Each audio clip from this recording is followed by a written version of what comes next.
السلام علیکم ورحمۃ اللہ وبرکاتہ۔ روایت اور جدیدیت کے آج کے اس پروگرام میں ہم آپ کو خوش آمدید کہتے ہیں۔ آج کی اس ایپیسوڈ میں جس ٹاپک پر ہم ڈسکشن کرنے والے ہیں وہ ہے رمضان سے متعلق جو روزے ہیں ان کے جو جدید مسائل ہیں، آج ہم انشاءاللہ اس پر گفتگو کریں گے اور ان کو زیر بحث لائیں گے۔ ایز یوزول ہمارے اس پروگرام میں ہمارے ساتھ ہمارے گیسٹ محترم ڈاکٹر حافظ محمد زبیر صاحب موجود ہیں، جو کہ جدید مسائل پر ان کی ماشاءاللہ گہری نظر ہے، اور ہم آج کوشش کریں گے ہم ان ٹاپکس یا ان مسائل کو ڈسکس کریں جو بہت پریکٹیکل ہیں، اور وہ مسائل جو کہ عام طور پہ جدید مسائل ہیں۔ کلاسیکل مسائل کو بھی انشاءاللہ ہم کچھ نہ کچھ ٹچ کریں گے، لیکن پرائمریلی ہم لوگ جدید مسائل پر گفتگو کریں گے۔ اس سلسلے سے متعلق ہم انشاءاللہ آغاز کرتے ہیں اپنی ڈسکشن کو فوراً۔ بہت سے سوالات، بہت سے کویسچنس ماشاءاللہ موجود ہیں۔ آپ کو بھی اگر مزید کوئی ایسے سوالات درپیش ہیں جو آپ سمجھتے ہیں جس کا آنسر آپ جاننا چاہتے ہیں، تو پلیز ہمارے ویڈیو کے کامنٹ سیکشن میں ضرور سوالات کو چھوڑیے ہمارے لیے۔ ہم انشاءاللہ اگلے ایپیسوڈ میں جیسے ہی ہمیں کوئی موقع ملتا ہے تو ہم ان کویسچنس کو بھی ایڈریس کریں گے۔ ڈاکٹر صاحب السلام علیکم ورحمۃ اللہ وبرکاتہ۔ ڈاکٹر صاحب، روزوں سے متعلق بہت سے سوالات ہمارے ماشاءاللہ موجود ہیں، بھائیوں کے اور بہنوں کے خاص طور پہ۔ لیٹس بگن فرام اوبلیگیشن، روزوں کی فرضیت سے ہم سٹارٹ کرتے ہیں۔ سب سے پہلے اور بڑا سمپل سا اور ٹو دی پوائنٹ جو کویسچن کا آنسر میرا خیال ہے ہر بندہ جاننا چاہتا ہے، وہ یہ ہے کہ روزہ فرض کس پر ہے؟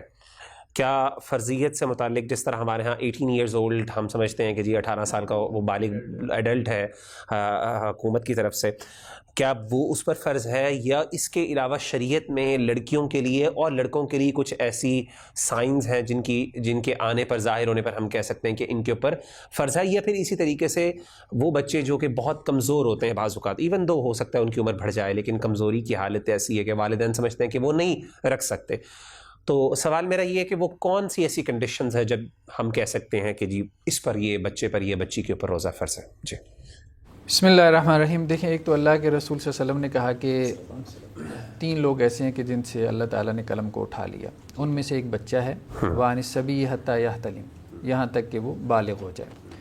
بلوغت کے لیے لڑکوں اور لڑکیوں میں علیحدہ سے جو سائنس ہیں ان کو ڈیفائن کیے گئے شریعہ میں۔ لڑکیوں کی جو بلوغت ہے وہ مینسز کے ساتھ شروع ہوتی ہے، جسے ہم ماہواری کہتے ہیں اپنی زبان میں۔ اب کسی بچے کی ماہواری جلدی ہو جائے تو وہ جلدی بالغ ہو جاتی ہے، بعد میں ہو تو وہ بعد میں بالغ ہوگی، لیکن مطلب جس دن سے اس کی ماہواری شروع ہوگی اس دن سے وہ بالغ کنسیڈر ہوگی، اور اسی دن سے اس کے اوپر شریعہ کے احکام لاگو ہوں گے، یعنی اس کے اوپر روزہ بھی فرض ہو جائے گا، نماز بھی فرض ہو جائے گی۔ اسی طرح سے معاملہ بچوں کا بھی ہے، لڑکوں کا بھی ہے۔ لڑکوں کی بلوغت کی جو نشانی ہے وہ احتلام ہے، جسے ہم ویٹ ڈریمز کہتے ہیں، ٹھیک ہے، یعنی خواب میں ان کو جو احتلام ہو جاتا ہے۔ تو جب ان کو احتلام ہو جائے پہلی مرتبہ تو اس دن سے وہ بالغ کنسیڈر ہوں گے، اور اس کے بعد سے پھر جو بھی رمضان کا مہینہ آئے گا ان کے اوپر روزہ رکھنا جو ہے وہ فرض ہو جائے گا۔ اب یہ ویری کر سکتا ہے، ظاہری بات ہے، مطلب عام طور پہ ہمارے ہاں لڑکوں کی بلوغت کی جو ایج ہے وہ 14 سے 16 سال ہے عام طور پہ، لیکن کچھ بچے جو ہے وہ 13 سال کی عمر میں بھی بالغ ہو جاتے ہیں۔ کچھ نے یہ بھی کہا ہے کہ وہ 12 سال کی عمر میں بالغ ہو گئے تھے، میں ایک طہارہ کلاس پڑھا رہا تھا تو اس میں بچوں نے کہا۔ اسی طرح سے جو ہے وہ بچیوں کی جو عام طور پہ وہ ہے وہ 12-13 سال ہے، لیکن یہ ہے کہ کچھ بچیاں 11-10 سال کی عمر میں بھی بالغ ہو جاتی ہیں۔ بالکل بالکل ہو جاتی ہیں۔ تو اس لیے جب بھی بلوغت کے سائن ظاہر ہو جائیں گے، اب عام طور پہ والدین کا کنسرن کیا ہوتا ہے کہ جی ہماری بیٹی اب 10 سال کی بچی، وہ تو بچی ہے، اب اس کے اوپر روزہ، اور خاص طور پہ گرمیوں کے روزے، تو یہ کنسرن ان کا ہوتا ہے۔ لیکن بہرحال دیکھیں، فطرت یہ بتا رہی ہے کہ وہ بڑی ہو چکی ہے، وہ میچور ہو چکی ہے، وہ بالغ ہو چکی ہے، یعنی اس کے جسم کی فزیک بتا رہی ہے نا، تو اس سے بڑی تو کوئی نشانی نہیں ہے میچورٹی کی، ٹھیک ہے، تو اس لیے وہ بڑی ہو چکی ہے، اس کے اوپر روزہ رکھنا جو ہے وہ فرض ہو جائے گا، اس کو رکھنے پڑیں گے۔ ڈاکٹر صاحب، اس میں لڑکی کی تو چلیں سمجھ آ جاتی ہے کہ ماہواری سٹارٹ ہو جاتی ہے، بچے جو ہیں خاص طور پہ ینگسٹر، آپ بھی فادر ہیں ماشاءاللہ، آپ کی بھی اولاد ہے، لڑکے بعض اوقات ویٹ ڈریمز کا آنا، بچے خود بعض اوقات اس کو شاید اتنی جلدی انڈرسٹینڈ نہیں کر پاتے کہ وہ اپنے والدین کے ساتھ شیئر کر سکے، اور ظاہر ہے اس کا تعلق بھی والدین اس کو شاید پتہ نہیں چلتا ان کو کہ اس بچے کو ابھی ویٹ ڈریمز آ رہے ہیں، کیا آ رہا ہے۔ کیا صرف ویٹ ڈریم آنا یا پھر اس کے اندر جسے کہتے ہیں کہ پانی کا خروج ہونا، یہ ساری چیزیں بھی شامل ہیں، یہ سائنز ہیں، یا صرف ڈریم کا آنا، یہ کیا یعنی اس بارے میں؟ نہیں دیکھیں نا، اس کو احتلام ہو، بہرحال احتلام ہی بڑی نشانی، اگرچہ بعض اہل علم نے یہ بات کی ہے، ٹھیک، لیکن اس کی کوئی دلیل نہیں ہے کہ جی 15 سال کا بچہ ہو جائے تو آپ اس کو بالغ کنسیڈر کریں، ٹھیک ٹھیک ہے۔ یہ تو اس وقت ہم لیں گے کہ جب کسی کو ویٹ ڈریمز نہ آتے ہیں. ٹھیک ہے ٹھیک ہے. یعنی اگر کسی لڑکی کو مینسز ہی نہ آتے ہوں، مثال کے طور پہ وہ بیمار ہے، دین آپ کوئی ادر سائن مقرر کریں گے. لیکن شریعت نے ایک سائن مقرر کر دیا ہے، ویٹ ڈریمز کا احتلام کا سائن ہے. ہم ایج اس کے لیے مقرر کریں گے جو بیمار ہوگا. ٹھیک ہے. بعض اہل علم نے یہ بھی بات کی ہے کہ اس کے بال جو ہیں وہ سخت ہو جائیں. ٹھیک ہے، لیکن یہ ہے کہ یہ وہ سائنز ہیں کہ جو ہمیں شریعہ سے ملتے نہیں، اس لیے سائن وہی ہے ویٹ ڈریمز کا آنا. اور اس میں بچوں کو ایجوکیٹ ہمیں کرنا چاہیے. جیسے ہم نے ایک طہارہ کلاس شروع کی ہے، اس میں ہم نے بچوں کو ایجوکیٹ کیا. والدین کو بھی چاہیے ایجوکیٹ کریں. مطلب بچے جب اس ایج کو پہنچیں تو ان کو بتائیں کہ بھائی بہت ساری چیزیں تمہارے اوپر فرض ہونے والی ہیں. غسل تک ان کے اوپر فرض ہو چکا ہوتا ہے، 2 سال تک وہ نہاتے نہیں ہیں. بالکل ایسے ہی بالکل ایسے ہی بالکل ٹھیک. ڈاکٹر صاحب اس میں جیسے میں نے کہا کہ کچھ بچے کمزور ہوتے ہیں بہت زیادہ، یعنی فزیکلی وہی آبویس بات ہے، احتلام تو شاید ہو گیا، اسٹارٹ ہو گیا آگے، لیکن فزیکلی شاید ابھی اتنی ویکنس یا اتنی جسمانی طور پہ اسٹرینگتھ نہیں آئی کہ اس میں بچے جو ہے وہ روزہ رکھ سکیں. اور والدین، یہ ایون والدین خود نہیں کرتے، کنڈیشن دے کے بچوں کو نہیں رکھنے دیتے. ایسی سچویشن میں کیا بچے کے اوپر روزہ فرض ہے اور بعد میں وہ رکھیں گے جب وہ ان کی طبیعت بہتر ہے، یا پھر ایگزمپشن مل جائے گی کچھ اس طرح؟ نہیں دیکھیں، جب بھی بچی جو ہے وہ بالغ ہو گئی ہے، اس کو مینسز آنا شروع ہو گئے ہیں، چاہے 10 سال کی عمر میں، جی جی، یا لڑکا اگر بالغ ہو گیا چاہے 12 سال کی عمر میں، اس کو ویٹ ڈریمز آنا شروع، اس کے اوپر روزہ فرض ہو گیا. اب اگر جسمانی طور پہ وہ کمزور ہے اور اس کے والدین یہ سمجھتے ہیں، اب جیسے مریض کے لیے رخصت، بالکل بالکل بالکل ٹھیک تو وہ اس کو روزہ نہیں رکھواتے، لیکن یہ ہے کہ اس کے ذمے وہ روزے قضا ہوں گے. وہ بعد میں وہ روزے رکھے گا، بھلے اگر گرمیوں کے روزے ہیں تو سردیوں میں رکھ لے، چھوٹے دن ہوتے ہیں، لیکن وہ رکھے گا. بالکل ٹھیک. آگے چلتے ہیں ڈاکٹر صاحب، رخصت پہ چلتے ہیں کہ یہ تو چلیں فرضیت کی بات ہو گئی کہ ان لوگوں پہ جن پہ روزے فرض ہیں. شریعت نے کون سے ایسے رخصت ہے جس کو قابل کنسیڈر کیا ہے اور جہاں پہ ہم کہہ سکتے ہیں کہ یہ وہ رخصت ہے جہاں پہ آ کے ایک بندہ روزہ چھوڑ سکتا ہے؟ دیکھیں نا، 2 چیزیں ہیں جن کا قرآن مجید نے تذکرہ کیا. اچھا، بہت اہم بات ہے، زکوٰۃ میں بھی ہم نے یہ کوشش کی تھی، ہم نے یہ بات کہی تھی کہ بیسیکلی نصوص محدود ہیں. نص جو ہے نا ایک کھونٹا ہے، اس کے ساتھ آپ نے جڑنا ہے. ٹھیک ہے، جیسے امام شافعی نے کہا نا کہ مسئلہ یا تو نص سے نکلے گا یا نص کے اوپر آپ کسی چیز کو معمول کریں گے، یا نص کو کسی چیز پہ معمول کریں گے، جسے ہم قیاس کہتے ہیں. قیاس کا پرنسپل جو اصول فقہ پڑھتے ہیں ان کے لیے واضح ہے. تو نصوص یہاں پہ بھی ہم زکوٰۃ کی طرح تھوڑی سی ذکر کریں گے، لیکن وہ سارے ہمارے مسائل جو ہے نا وہ اس کے ساتھ بندھے ہوئے ہوں گے. ٹھیک ہے، مطلب سسٹمیٹک ہوں گے. تو جو بیسیکلی بنیادی نص ہے اس معاملے میں وہ قرآن مجید کی ہے کہ اللہ تعالیٰ نے مسافر کو اور مریض کو جو ہے وہ رخصت دی ہے، فعدۃ من ایام اخر، کہ وہ دوسرے دنوں میں جو ہے وہ اپنی گنتی پوری کر لیں. ٹھیک، تو بیسیکلی یہ 2 ہی لوگ ہیں، مریض اور مسافر، جن کے لیے رخصت ہے. باقی اگر کسی کے لیے رخصت ہے تو آپ کو ان کے ساتھ ان کو کیا کرنا پڑے گا؟ قیاس کرنا پڑے گا. یعنی ہمارے ہاں عام طور پہ مریض اور مسافر کا تو چلتا ہے، لیکن حاملہ عورتیں مثال کے طور پہ، یا پھر وہ عورتیں جو دودھ پلاتی ہیں، مرضعہ جسے کہتے ہیں، کیا شریعت میں ان کے لیے بھی رخصت موجود ہے کہ نہیں، وہ رخصت میں شامل نہیں؟ دیکھیں، وہ تو سب فقہا کے ہاں ہے. ٹھیک ہے، کیونکہ حاملہ بھی بیمار ہی کی ایک قسم ہے. دیکھیں نا، اب آپ بیمار کو ڈیفائن کریں گے نا. اللہ تعالیٰ نے کہا کہ مریض جو ہے وہ دوسرے دنوں میں گنتی پوری کر سکے. اب مریض ہے کون؟ ٹھیک ہے، نس کی آپ نے اپلیکیشن کرنی. ٹھیک ہے، تو حاملہ جو پریگننٹ عورت ہے، اسی طرح جو دودھ پلانے والی ہے، ٹھیک ہے، جو بچے جو ہے وہ مدر فیڈ پہ ہیں، تو وہ عورت جو ہے وہ روزہ چھوڑ سکتی ہے. لیکن یہ ہے کہ وہ پھر دوسرے دنوں میں قضا کرے گی، قضا پوری کرے گی. یعنی یہ اس کو ہم قیاس کریں گے، اس کو ہم مریض کے اندر شامل کریں گے. ڈاکٹر صاحب، حاملہ اور مرضیہ خواتین سے متعلق سوالات بہت زیادہ ہیں. میں اس سے جانے سے پہلے ذرا مریض سے متعلق میں سوال یہ پوچھنا چاہتا ہوں آپ سے. ہمارے ہاں 2 طرح کے مرض ہوتے ہیں. کچھ مرض ایسے ہوتے ہیں، کچھ لوگ جو دائمی مرض کا شکار ہوتے ہیں، اور یہ بڑا ان کا سوال ہوتا ہے. یہ ایون بزرگ ہو گئے خاص طور پہ، بیچارے بہت ویکنیس پہ پہنچ گئے کہ اب وہ نہیں رکھ سکتے روزے. اس طرح کے سچویشن میں کیا شریعت ان کو پرماننٹ رخصت دیتی ہے، یا شریعت ان کے لیے کچھ ڈفرینٹ احکامات ہیں؟ ہاں، جو دائمی مریض ہے، دیکھیں اب وہ تو روزہ نہیں رکھ سکتا. ٹھیک ہے، تو وہ کفارہ ادا کرے گا. ٹھیک ہے، یعنی وہ قضا نہیں کرے گا، بلکہ روزے کا جو ہے وہ فدیہ دے گا. اور روزے کا فدیہ کیا ہے؟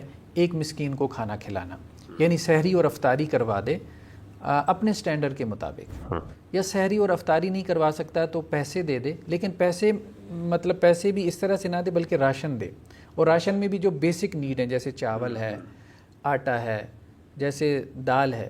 ٹھیک ہے، مثال کے طور پہ اب اگر عام طور پہ لوگ پوچھتے ہیں جی کتنا فدیہ دیں، ہمارے والدین بوڑھے ہیں، وہ روزہ نہیں رکھ سکتے، یا دائمی مریض ہیں، 10 سال سے جو ہے وہ بیڈ کے اوپر ہیں، تو اب ظاہری بات ہے وہ نہیں رکھ سکتے، تو اب ایک روزے کا فدیہ آپ کہیں کہ جی سحری افطاری کم از کم تو 100 روپے میں تو آتی ہوگی، کم از کم، یا تھوڑی مناسب کر لیں تو 200 روپے میں آتی ہوگی ایک روزے کی، تو کم از کم 3000 یا مناسب آپ کہیں تو 6000 30 روزوں کا فدیہ بنتا ہے. یہ 6000 جو ہے وہ آپ اس سے غریبوں کو کھانا کھلا دیں، یا آپ کسی کو راشن ڈلوا دیں، دال چاول آٹا وغیرہ، بیسک نیڈس آپ کہہ رہے ہیں. بیسک نیڈس، یعنی جو دائمی مریض ہے اس کے لیے روزہ نہیں. اور یہی حکم اپلائی ہوگا بوڑھے شخص پر بھی؟ بہت بوڑھا شخص، جیسے حضرت انس کے بارے میں آتا ہے، ان کی عمر جو ہے مطلب 100 سال تک پہنچ گئی تھی، تو وہ انتہائی بڑھاپے میں وہ روزہ نہیں رکھتے تھے، وہ فدیہ ادا کرتے تھے. فدیہ ادا کرتے تھے. وہ کمزوری بہت ہو جاتی ہے نا، تو وہ بہت کمزوری کی وجہ سے وہ بھی مریض کی ایک قسم ہے، مریضی کی ایک قسم ہے. اچھا ڈاکٹر صاحب، اس پہ اگلا سوال، چونکہ مرض کی بات ہم کر رہے ہیں تو یہاں پہ لیٹس ٹاک اباؤٹ کہ خاص طور پہ دودھ پلاتی ہے ایک عورت، مرضیہ ہے، خاص طور پہ دودھ پلانے والی ہے، تو دودھ پلانے والی ایک خاتون ہے اور بچے بار بار ہو رہے ہیں اور اس کے بچوں میں گیپ نہیں ہے، فار ایگزامپل بڑا عام طور پہ کامن ایک مسئلہ ہے. ایسی عورت کے اکثر ایسا ہوتا ہے کہ 3 4 سالوں کے روزے اکٹھے ہو جاتے ہیں، تو اس صورت میں کیا ہم اس کو قیاس کر سکتے ہیں اسی بزرگ عورت مریض پہ جس کو آپ نے کہا کہ جی آپ فدیہ یا کفارہ ادا کر لیں، یا اس کے لیے یہی ہے کہ اس کو پورے رکھنا؟ جی دیکھیے، اس معاملے میں اگرچہ اختلاف ہے، مطلب ایک خاتون جیسے 1 سال تو وہ پریگننٹ تھیں، ٹھیک ہے، اب انہوں نے روزے چھوڑ دیے، 1 مہینے کے روزے یہ پڑ گئے، ان کا بچہ ہو گیا 2 سال، اگر انہوں نے دودھ پلایا تو ایک بچے پہ 3 سال کے روزے پڑ گئے. بالکل ایسے. اگر اس کے بعد 2-3 بچے تو ہمارے یہاں نارمل ہے، اگر اسی طرح سے 1-2 بچے ان کے اور ہو جائیں تو 8-9 سال کے روزے ان کے اوپر پڑ جاتے ہیں. یہ بہت زیادہ مشقت ہے. ہمارے عام طور پہ فقہا کا کہنا یہ ہے کہ وہ روزے رکھے گی، لیکن یہ اوور برڈن ہونا ہے. اس میں حضرت عبداللہ ابن عباس کا ایک فتویٰ ہے، ٹھیک ہے، اس حوالے سے حضرت عبداللہ ابن عباس رضی اللہ عنہ کا ایک فتویٰ ہے. وہ یہ کہتے ہیں کہ قرآن مجید میں یہ جو ہے وَعَلَى الَّذِينَ يُطِيقُونَهُ فِدْيَةٌ طَعَامُ مِسْكِينٍ، کہ جو روزے کی طاقت رکھتے ہیں، ٹھیک ہے، تو اس سے مراد یہ ہے کہ جو روزے کی طاقت رکھتے ہیں کہ اس طرح سے کہ وہ بہت مشقت میں پڑ جائیں گے روزہ رکھ کے، ٹھیک ہے، یا لا یطیقون، وہ اس کی طاقت نہیں رکھتے. تو انہوں نے اس کی تفسیر یہ کیا حضرت عبداللہ ابن عباس.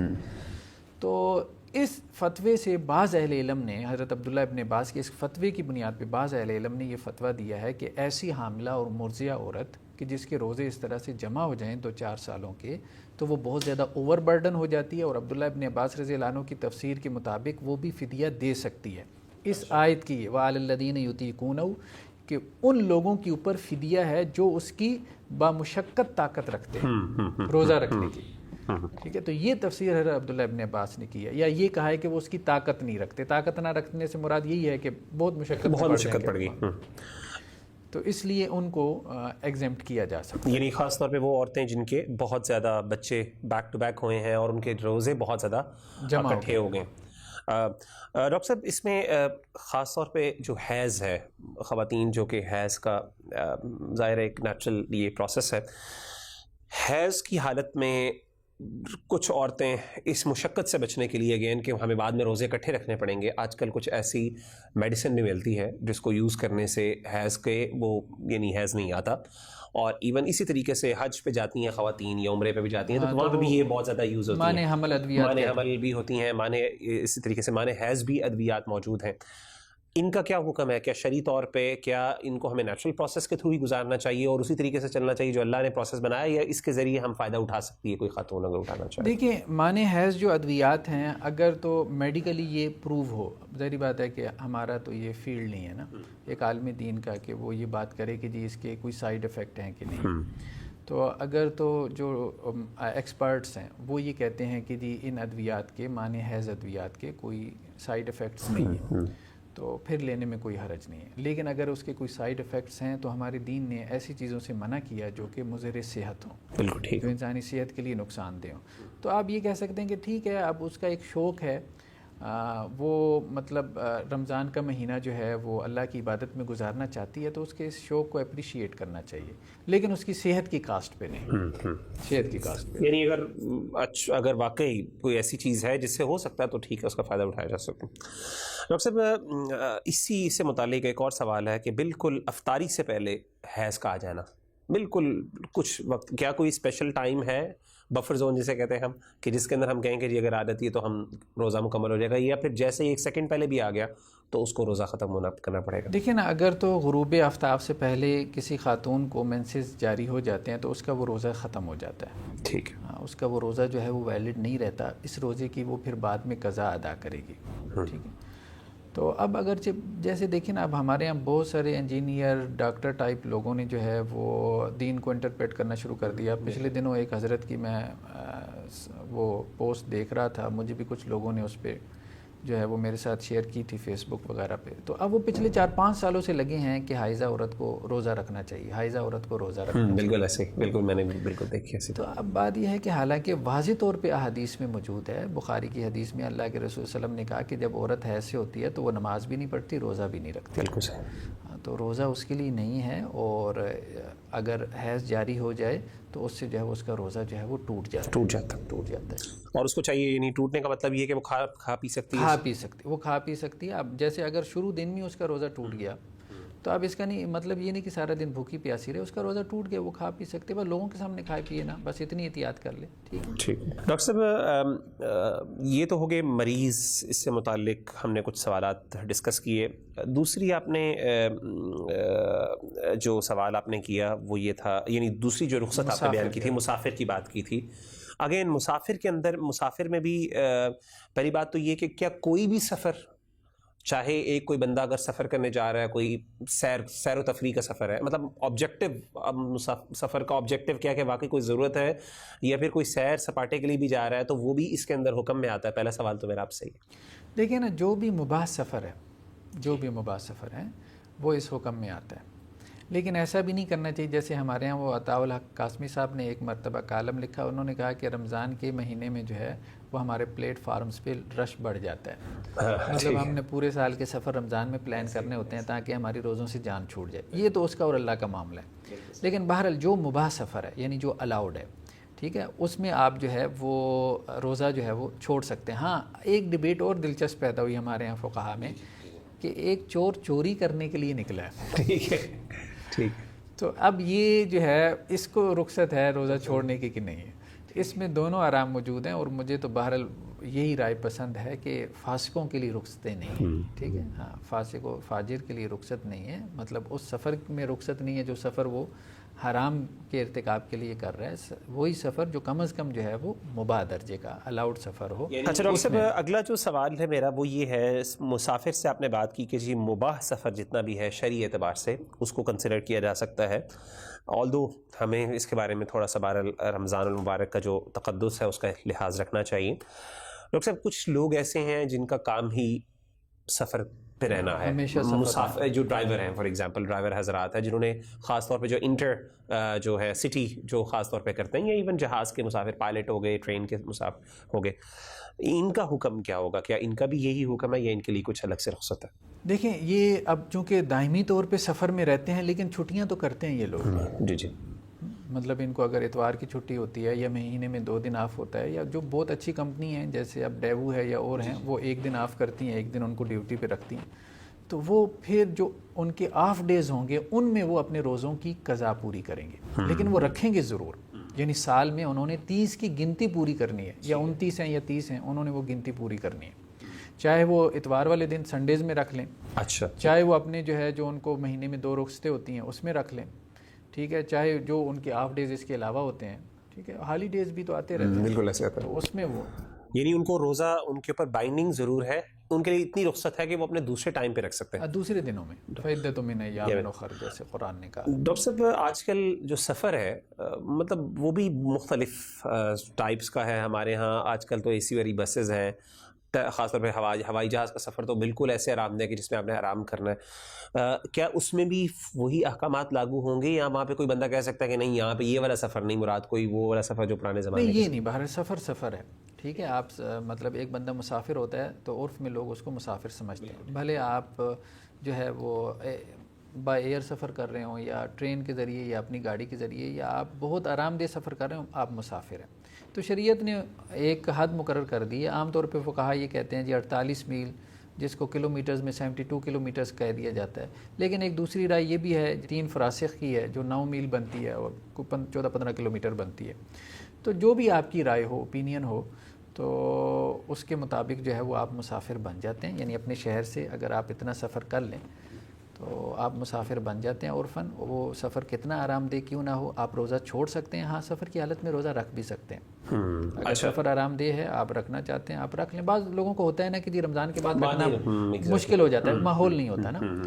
لیکن یہ ہے کہ بہت زیادہ مشقت ہو اور آپ روزہ رکھیں تو یہ شریعت نے پسند نہیں کیا، کیونکہ اللہ کے وسلم نے کہا کہ سفر میں روزہ رکھنا نیکی کا کام نہیں ہے. ٹھیک ہے. اس کی وجہ یہ ہے کہ ان دنوں میں لوگ صحرا میں سفر کرتے تھے، اونٹ کی سواری تھی، اور پھر بہت صحرائی جو ہے وہ گرمی، تو اس لحاظ سے بہت انسان اوور برڈن ہو جاتا تھا. لوگ گر جاتے تھے، روایتوں میں آتا ہے ایسے ہی. بالکل بالکل ٹھیک. مشقت کی وجہ سے گر جاتے تھے. تو اللہ کے رسول نے اس کو پسند نہیں کیا کہ اوور برڈن ہو کے کوئی جو ہے وہ روزہ رکھے. ہاں، اگر سفر بہت آرام دہ ہے تو روزہ رکھ سکتا ہے. یہ چیز ہمیں روایات میں ملتی ہے. ڈاکٹر صاحب، یہ تو چلے مسافر کی بات ہو گئی. کچھ ایسے لوگ ہوتے ہیں جن کی جابز ہی اتنی ٹف ہوتی ہیں، اتنی سخت ہوتی ہیں، مثلا لیبر ہو گئی یا پھر بھٹی پہ کام کرنے والے لوگ ہو گئے بیچارے. یہ ایون ہمارے ہاں اور بھی بڑی ایسی پروفیشنز موجود ہیں.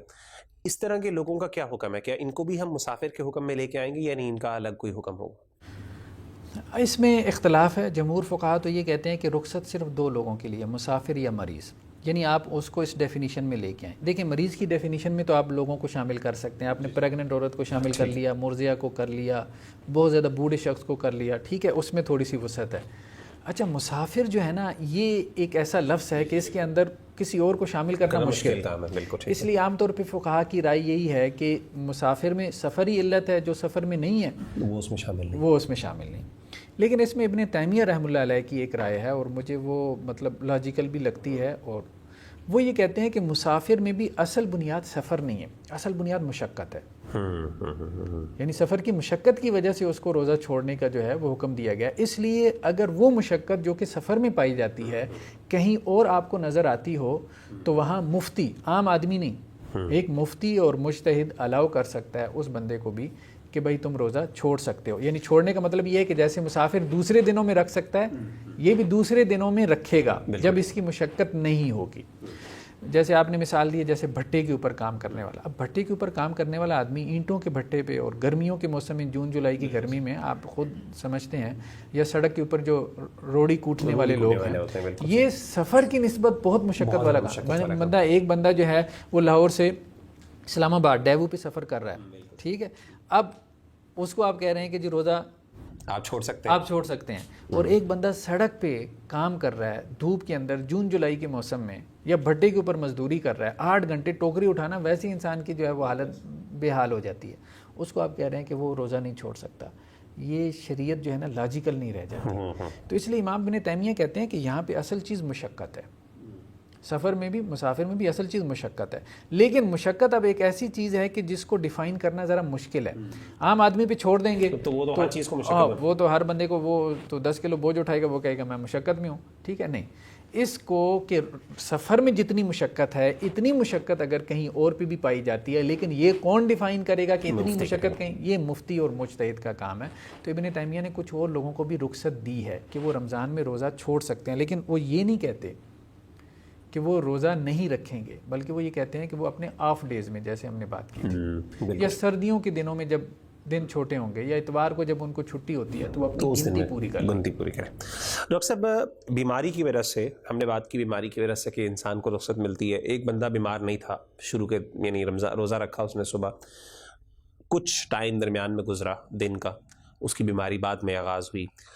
بیماری کی کوئی ایسی حد مقرر ہے جس کے اندر ہم کہہ سکتے ہیں کہ جی یہ جب تک اس لیول تک بیماری نہ پہنچے تب تک تو آپ کو روزہ نہیں رکھنا، لیکن جب اس لیول سے کراس کر جائے تو تب آپ روزہ چھوڑ سکتے ہیں یا توڑ سکتے ہیں؟ کیا اس بارے میں کوئی وضاحت موجود؟ نہیں، دیکھیں، یہ ساری چیزیں تو وہی ہے نا کہ جو آپ نے عرف سے سمجھنی ہے. اچھا، ٹھیک ہے. جیسے مسافر بھی ہے نا، آپ عرف سے ڈیفائن کریں گے نا مسافر کون ہے، ٹھیک ہے. مریض بھی عرف سے، کہ عام طور پہ لوگ اس کو مریض سمجھ رہے ہیں کہ نہیں سمجھ رہے. یہ نہیں کہ وہ اپنے آپ کو مریض سمجھ رہا ہے کہ نہیں. اگر عام طور پہ لوگ سمجھ رہے ہیں کہ یہ مرض ہے اور وہ مریض ہے تو وہ روزہ چھوڑ سکتا ہے. اور وہی بات ہے کہ وہ روزہ توڑ سکتا ہے اور اس کو ضرور.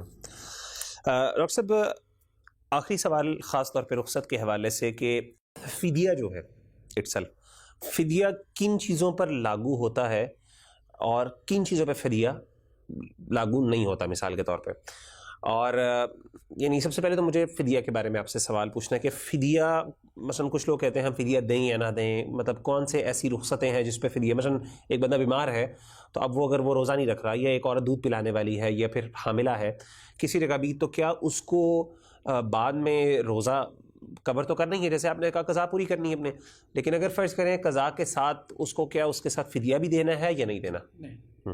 دیکھیں اس کو فدیہ نہیں دینا، اس کو صرف قضا دینی ہے۔ اگرچہ یہ بات امام شافعی نے کی ہے، وہ یہ کہتے ہیں کہ جی اگر اس نے سال سے مؤخر کر دیا، اچھا یعنی اگلے سال تک اگر اس نے اپنی قضا پوری کر لی ٹھیک ہے تو ٹھیک ہے، لیکن اگر اس نے سال سے لیٹ کر دیا تو پھر وہ فدیہ بھی دے گی۔ اچھا لیکن بہرحال ہمارے پاس اس کی کوئی دلیل نہیں ہے، اس کے ذمے صرف قضا ہے۔ عام طور پہ فقہا کا یہی موقف ہے اور یہی بہتر معلوم ہوتا ہے، جیسے قرآن نے بھی قضا کی بات کی ہے، فعدۃ من ایام اخر، دوسرے دنوں میں گنتی پوری کر لے۔ تو فدیہ اسی صورت میں ہے جب وہ مریض ایسا ہے دائمی مرض کا شکار ہاں، ہے۔ جب وہ قضا نہ کر سکتا وہ پھر فدیہ ہے، اچھا لیکن ٹھیک ہے، قضا پلس فدیہ اس کی کوئی نص نہیں ہے۔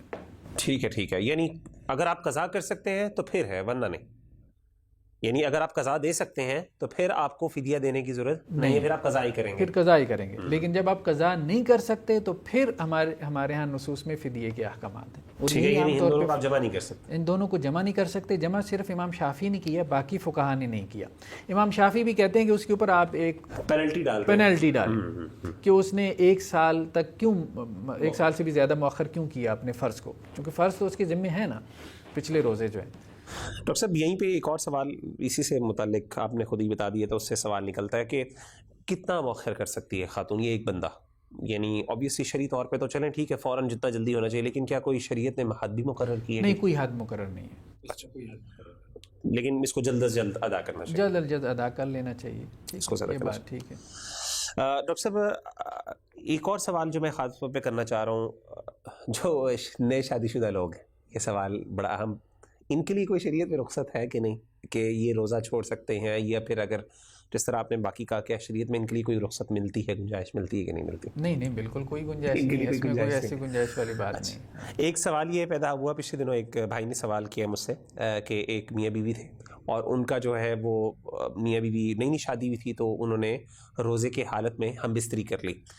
تو ہم بستری، پہلی بات ہے کہ ہم بستری کو تھوڑا سا ڈیفائن ہمیں کرنا پڑے گا کہ ہم بستری کسے کہتے ہیں، روزے میں کس حد تک میاں بیوی آپس میں فزیکل ریلیشن شپ قائم کر سکتے ہیں، اور پھر یہ ہے کہ اگر فرض کریں اگر واقعی اس کو ہم بستری کہہ رہے ہیں تو اس پہ کوئی فدیہ وغیرہ ہے، اس بارے میں ذرا بتا دیجیے۔ لیکن اصل بات تو یہ ہے کہ روزے کی حالت میں بیوی سے بوس و کنار کرنے میں کوئی حرج نہیں ہے، اس کے ساتھ لیٹ جانے میں بھی کوئی حرج نہیں، رسول اللہ صلی اللہ علیہ وسلم یہ سب کر لیتے تھے۔ لیکن حضرت عائشہ رضی اللہ عنہ نے یہ بھی بات کہی ہے، احادیث میں آتا ہے، انہوں نے کہا اللہ کے رسول کو اپنے اوپر بہت زیادہ کنٹرول تھا، تو اس لیے جو ہے نا وہ لوگ جن کا کوئی فتنے میں پڑ جانے کا اندیشہ ہو کہ وہ آخری انتہا تک چلے جائیں گے، جیسے نوجوان ہیں یا نیولی میرڈ کپل ہے، تو ان کو تو اوائڈ کرنا چاہیے، ٹھیک ہے، دور ہی رہنا چاہیے۔ لیکن اب اگر کسی نے اس طرح سے معاملہ کیا، بوس و کنار کیا، اور اس بوس و کنار میں جیسے اس کے کوئی انزال ہو گیا، سپم نکل گیا، ٹھیک ہے، اس کو ایجیکولیشن ہو گیا، یا پھر وہ انٹر کورس کی حد تک معاملہ پہنچ گیا جس کو ہم مباشرت کہتے ہیں یا جماع کہتے ہیں، سیکشول انٹر کورس انہوں نے کر لیا، تو دونوں صورتوں میں اب ان کا روزہ جو ہے وہ ٹوٹ گیا۔ ٹھیک ہے، انزال بھی ہو جائے، بے شک نہ بھی انٹر کورس ہو لیکن انزال ہو گیا، مرد کا اگر انزال ہو گیا تو مرد کا روزہ ٹوٹ گیا، عورت کا تو نہیں ٹوٹا، لیکن اگر سیکشولی انٹر کورس ہو گیا تو پھر دونوں کا روزہ ٹوٹ گیا۔ ٹھیک ہے۔ اب یہ روزہ جو ہے یہ اس کا ایک قضا تو کریں گے، بالکل، لیکن کیا اس کا کوئی کفارہ بھی ہے کہ نہیں؟ تو وہ کفارہ جو ہمیں حدیث میں ملتا ہے، جیسے اللہ کے رسول کی ایک حدیث ہے کہ ایک صحابی اللہ کے رسول کے پاس کہ جی میں تو ہلاک ہو گیا، اللہ کے رسول نے کہا کیا ہوا؟ کہنے لگے جی میں اپنی بیوی کے ساتھ روزے کی حالت میں یعنی دن میں نے مباشرت کر لی، انٹر کورس کر لیا، تو اللہ کے رسول نے کہا ایک غلام آزاد کرو، تو کہنے لگے میرے پاس تو غلام نہیں ہے، ٹھیک ہے، تو اللہ کے رسول نے کہا پھر 60 جو ہے وہ لگاتار روزے رکھو، اچھا، لگاتار مسلسل، ان میں سے ایک مس ہو گیا تو دوبارہ گنتی شروع۔ اچھا، اب وہ کہے کہ جی جو رمضان کے نہیں رکھ سکتا ہے اس میں صبر نہیں کر سکا، تو آپ اس سے امید کر رہے ہیں کہ وہ 60 نفلی روزے رکھے گا؟ مطلب میرے تو یہ معاملہ ہے، مجھے تو اپنے اوپر کنٹرول نہیں ہے۔ تو اللہ کے رسول نے کہا پھر ایسا کرو 60 مساکین کو کھانا کھلا دو، تو وہ کہنے لگا کہ جی میرے پاس تو اتنی بھی استطاعت نہیں ہے، تو مطلب یہ کفارہ ہے، غلام آزاد کرنا یا غلام کی جو قیمت ہے، ہم نے کہا تھا 213 یا 215-16 گرام گولڈ ایسے ہی اتنا، یا 5 اونٹ، ان کے برابر قیمت صدقہ کرنا. یہ نہ کر سکے تو 2 مہینے کے روزے، جو یہ نہ رکھ سکے تو 60 مساکین کو کھانا کھلانا. اور کھانا وہی دن اور رات دونوں کا نہیں، ایک وقت کا کھانا ہے، ایک وقت کا کھانا ہے، اور وہ اپنی جو بھی ان کی سوشل اسٹیٹس ہے اس کے مطابق اپنا جو وہ کھانا گھر میں کھاتے ہیں اس کے مطابق، یا اتنا مطلب پیسہ نکال دے، راشن خرید کے دے دے غربا اور مساکین کو. ڈاکٹر صاحب یہاں پہ فدیے سے متعلق ایک سوال ذہن میں آ گیا، بھول نہ جاؤں اس لیے پوچھ رہا ہوں آپ سے کہ جو کھانا عام طور پہ کچھ لوگ کہتے ہیں کہ کیا یہ زیادہ بہتر ہے کہ ہم ایک ہی بندے کو پورا راشن دے دیں یا پھر الگ الگ بندوں کو 60؟ زیادہ بہتر تو یہ کہ 60 کو دیں، لیکن اگر آپ نہیں دے سکتے، اب آپ 60 مساکین کہاں ڈھونڈیں گے، تو پھر ایک کو ہی آپ 60 کا دے دیں تو کوئی حرج نہیں.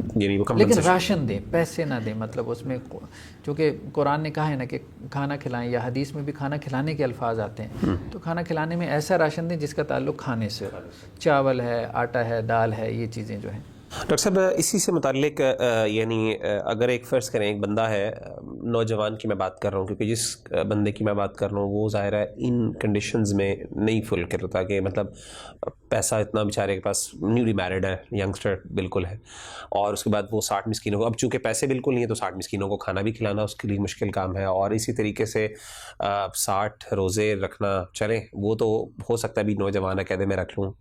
تو اگر یہ بہرحال بہت بڑی ایک یعنی جسے کہتے ہیں، اگر کوئی بندہ ان میں سے نہ کر سکے تو اس کے لیے کیا کوئی گنجائش؟ دیکھیے فدیہ تو دینا پڑے گا، اس کے بہاف پہ کوئی اور دے دے، اس کا والد دے دے کوئی اور. جیسے اللہ کے وسلم نے اسی کیس کے اندر اس صحابی کو کہا کہ بیٹھ جاؤ، وہ بیٹھ گیا تو ایک بندہ صدقوں کی کھجوروں کا ایک ٹوکرا لے آیا. ٹھیک ہے ٹھیک ہے. تو اللہ کے رسول نے کہا کدھر ہے بھائی؟ وہ کھڑا ہو گیا تو اللہ کے رسول نے کہا جاؤ یہ تقسیم کر دو. تو وہ کہنے لگا اللہ کے رسول میں ہی سب سے زیادہ غریب ہوں. تو اللہ کے رسول نے کہا اپنے گھر لے جاؤ. ہنس پڑے اللہ کے رسول. تو یعنی کوئی نہ کوئی دے ضرور، ہاں کچھ نہ کچھ دینا تو اس کو پڑے گا، کچھ نہ کچھ. جیسے یہاں پہ اللہ کے رسول نے ایک کھجوروں کا ایک ٹوکرا دی، اس کو چلو کنسیڈر کر لیا 60 مساکین کو کھانا کھلانے کے برابر، تو کچھ نہ کچھ تو نکالے نا. بالکل ٹھیک. ڈاکٹر صاحب ایک اور سوال یہ پیدا ہوتا ہے، احتلام جو ہے خاص طور پہ روزے کی حالت میں احتلام ہو جاتا ہے.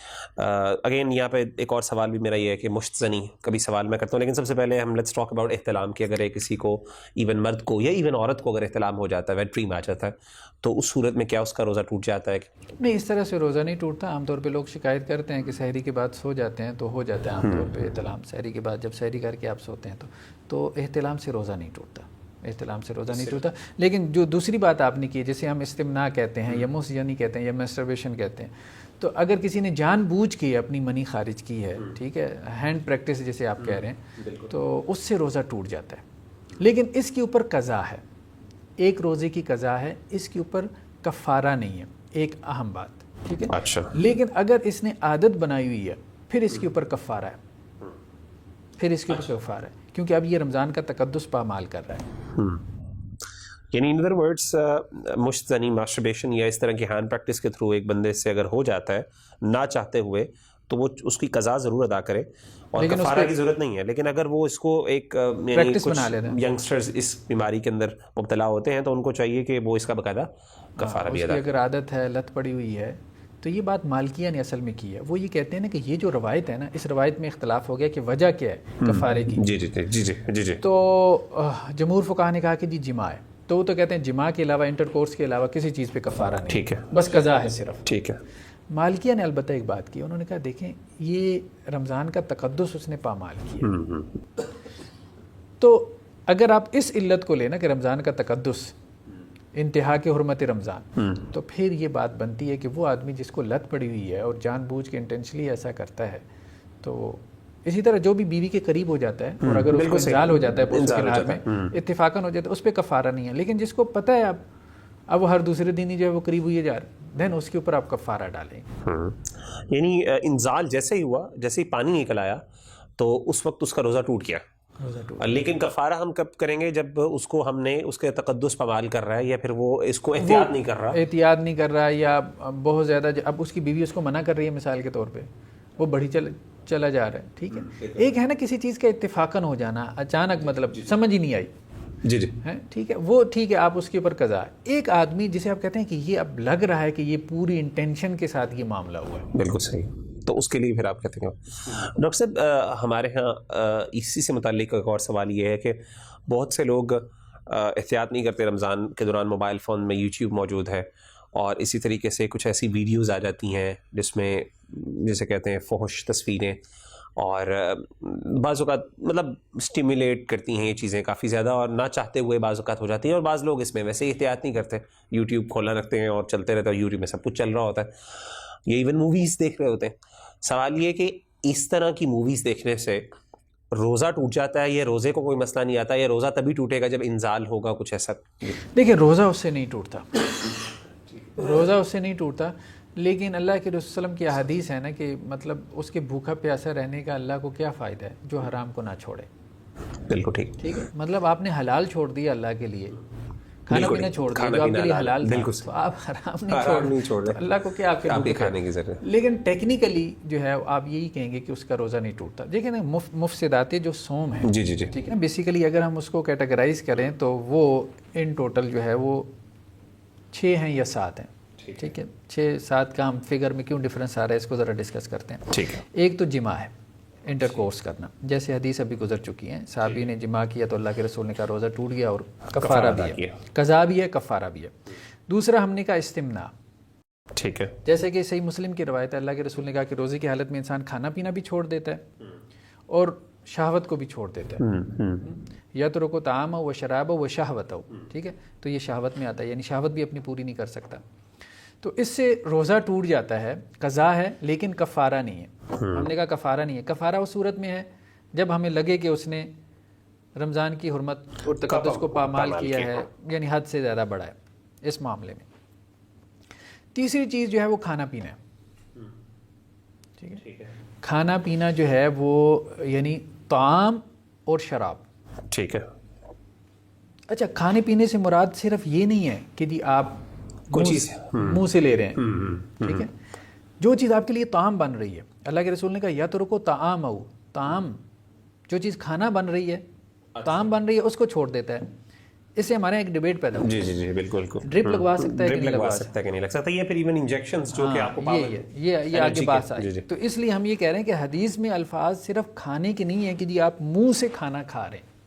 حدیث میں یہ ہے کہ کھانا اس نے چھوڑ دیا، یعنی عموم زیادہ ہے. ٹھیک ہے، تو کھانے کی کوئی بھی صورت ہو کھانے پینے کی، ٹھیک ہے، چاہے وہ منہ کے ذریعے انٹیک ہو رہی ہے، چاہے وہ ڈرپ کے ذریعے سے ہو رہی ہے، ٹھیک ہے، کھانے کی، پینے کی، غذا کی، ٹھیک ہے، یعنی جو غذا آپ کے اندر جا رہی ہے، غذا اندر جا رہی ہے یا پانی جا رہا ہے یا منرل جا رہے ہیں، ٹھیک ہے، کسی بھی ذریعے سے جا رہے ہیں، انجیکشن کے ذریعے سے جا رہے ہیں، ڈرپ کے ذریعے سے جا رہے ہیں، منہ کے ذریعے سے جا رہے ہیں، اورلی جا رہے ہیں، تو وہ سب کھانے پینے میں آ جاتا ہے. تو کھانے پینے کو اللہ کے رسول نے کہا وہ اپنا کھانا اور پینا ترک کر دیتا ہے. ٹھیک ہے، یہ ہو گئی تیسری چیز. ٹھیک ہے. چوتھی چیز یہ ہے کہ جو مطلب اسی سے متعلق مطلب کھانے پینے کے جو حکم میں ہو، جو ابھی ہم نے بات کر دی، ٹھیک ہے، مثلا کھانے پینے کے حکم میں جیسے ہم نے ڈرپ کی بات کی، ٹھیک ہے، جیسے ہم نے طاقت کے انجیکشن کی بات کی، ٹھیک.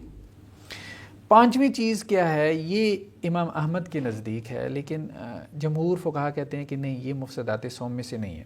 وہ کیا ہے؟ سینگی لگوانا.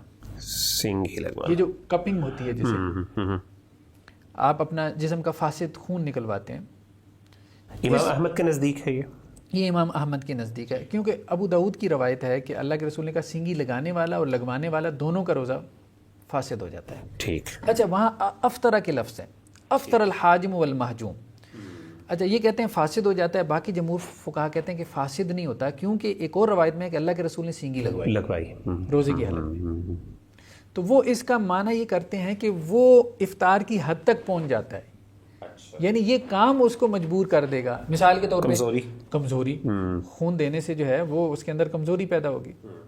اس لیے ابن عباس رضی اللہ عنہ کا ایک بہت عام قول ہے، حضرت عبداللہ ابن عباس کا، وہ یہ کہتے ہیں کہ روزہ کوئی چیز اندر داخل ہونے سے ٹوٹتا ہے، باہر نکلنے سے نہیں ٹوٹتا.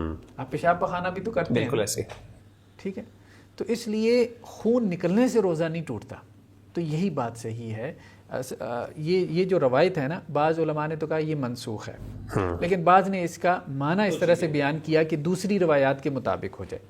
تو اس لیے اس کا یہی معنی ہے کہ وہ روزہ توڑنے پہ مجبور ہو جائے گا. افطار کرنے پہ مجبور ہو جائے گا. اسی سے متعلق میرا خیال اگلا سوال، اگلی چیز جو آتی ہے وہ یہ ہے کہ جس سے قے جو ہے، ہاں قے جو ہے چھٹے نمبر پہ یہی چیز ہے کہ اللہ کے رسول کی ایک حدیث ہے سنن ترمذی میں کہ جس کو تو قے آ گئی خود بخود سے از خود آ گئی، اس کا روزہ نہیں ٹوٹتا چاہے منہ بھر کے آئے. ٹھیک ہے، یہ مسئلہ بھی غلط ہے کہ جی منہ بھر کے آئے تو ٹوٹ جاتا ہے، نہیں، خود سے آ جائے تو روزہ نہیں ٹوٹتا. ہاں اللہ کے رسول نے کہا وَمَنِ اسْتَقَاءَ، جس نے عمدن قے کی، یعنی وامٹنگ جان بوجھ کے کی، تو اس کا روزہ جو ہے وہ ٹوٹ جاتا ہے، اس کا روزہ ٹوٹ جاتا ہے. اور ساتویں چیز جو ہے یہ ابھی ہم نے جو بات کی تھی کہ مینسز کا جاری ہو جانا، ٹھیک ہے، یا نفاس یعنی بچی کی پیدائش پہ جو خون جاری ہوتا ہے، کیونکہ اللہ کے رسول صلی اللہ علیہ وسلم نے کہا، صحیح بخاری کی روایت ہے کہ جب عورت جو ہے وہ حالت حیض میں ہوتی ہے تو نہ روزہ رکھتی ہے نہ نماز پڑھتی ہے. ایسے ڈاکٹر صاحب جو قے ہے، قے کرتے ہوئے عام طور پہ مثال کے طور پہ، چلے سب سے پہلے میں یہ سوال کر لیتا ہوں کہ مفسدات کے اندر منہ کی جو صفائی ہے، خاص طور پہ برش کرنا، اور ٹوتھ پیسٹ آج کل ہمارے ہاں بہت زیادہ پاورفل ٹوتھ پیسٹ ہوتی ہے، اتنی ٹوتھ پیسٹ ہوتی ہے پاورفل کہ لٹرلی جب آپ وہ کرتے ہیں تو آپ کا منہ فریش ہو جاتا ہے اور آپ کی پیاس ختم ہو جاتی ہے لٹرلی. اس کو کرنا، پہلی بات تو میرا سوال یہ کہ کیا یہ شرعی طور پہ اس کی اجازت ہے کہ نہیں، اور دوسری بات ہے اگر اجازت ہے تو بعض اوقات زیادہ کرنے سے اور پراپر ایون مسواک کرنے سے قے بعض اوقات آ جاتی ہے انسان کو، اگر وہ اندر تک صفائی کریں گے، منہ میں ویسے ہی انسان کو الجھن ہو رہی ہوتی ہے، تو ایسی حالت میں کیا حکم ہوگا شرعی؟ دیکھیں نا، اس میں تو کوئی شک نہیں کہ روزے دار کے منہ سے جو بدبو آتی ہے وہ اللہ تعالیٰ کو مشک سے بھی زیادہ، مشک کی خوشبو سے بھی زیادہ پیاری لگتی ہے، لیکن اللہ کے رسول مسواک کر لیتے تھے روزے کی حالت میں، اور مسواک کی اجازت سب علماء دیتے ہیں. ٹھیک ہے. اب باقی کچھ لوگ پیسٹ کی اجازت دیتے ہیں، کچھ نہیں دیتے، لیکن میرے خیال میں پیسٹ کو آپ قیاس کر سکتے ہیں مسواک کے اوپر، کوئی ایسا اس میں ایشو نہیں ہے. مسواک میں بھی ٹیسٹ ہوتا ہے، بلکہ فقہاء نے تو یہاں تک اجازت دی ہے کہ جو مطلب جو ہوٹلنگ کا کام کرتے ہیں وہ لوگ وہ سالن چکھ سکتے ہیں، بیوی جو ہے وہ ایون اپنا سالن جو ہے وہ چکھ سکتی ہے. اچھا، ٹھیک ہے، اگر اس کا شوہر جو ہے وہ مرچ مسالے کے اوپر ناراضگی کا اظہار کرنے والا ہو. اچھا، تو پیسٹ میں کوئی حرج نہیں ہے. دیکھیں نا، آپ کے منہ کے اندر یا معدے میں یا اسٹامک میں تو کوئی چیز نہیں نہ جا رہی، تو جب اسٹامک میں نہیں جا رہی، آپ کے معدے میں چیز نہیں جا رہی، دیکھیں پھر ہمیں یہ بات سمجھنی پڑے گی. وہ جو کھونٹا ہے، کھونٹا کیا ہے؟ کھونٹا یہ ہے کہ آپ کے معدے میں کوئی چیز چلی گئی، اور وہ بھی انٹینشلی گئی ہے. ٹھیک ہے، تو پھر آپ کا روزہ ٹوٹے گا.